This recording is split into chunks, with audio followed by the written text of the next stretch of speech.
What's going on? So I see that the Democratic Party are going to have a town hall discussion, and it's going to be about the global warming climate.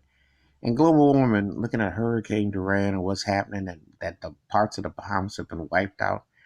How do you deal when you see this, when you see the glaciers, when you see the Amazon? And see, we stuck with some old nut job like whack Donald Trump who don't have a clue about what's happening with the global warming and how the climate's affected, impacted with these fires and things that you see going on all over, and how these storms are coming, and what do you do against Mother Nature or prevention?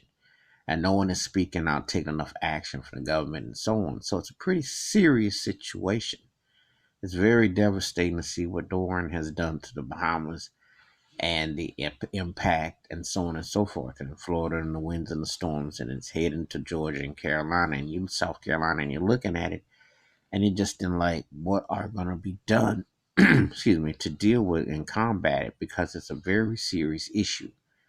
How do you deal with the global warming climate, and what do you do in prevention, and how places heal, and what do they do? And the important thing is understanding unification and also coming together and having a balance and having somebody who understands that this is a big time problem, that it's not just going to off and go away.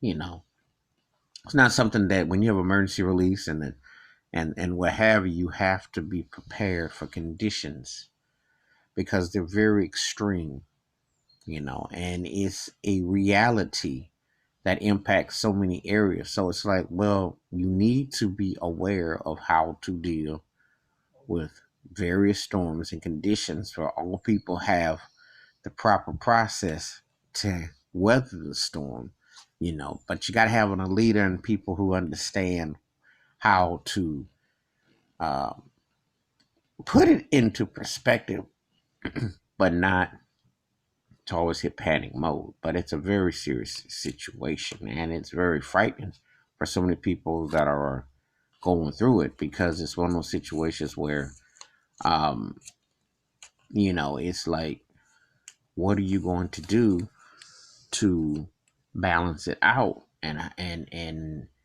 it's just very psychologically devastating, and to see it up close and personal. So this is my take about global warming climate, and also with the Hurricane Dorian, and how the impacts of the Bahamas and other places, and hoping that people again come together. But you need someone from the top who can talk the talk, not just act in front, because it's a very serious matter about the climate changes and what's going on, and need to be more done about it. Feel free to hit the like, hit the subscribe, and let me know your thoughts and takes on this. And when the bell rings, a new video. It's a very serious matter. Let's talk about it, the global warming climate. All right, peace.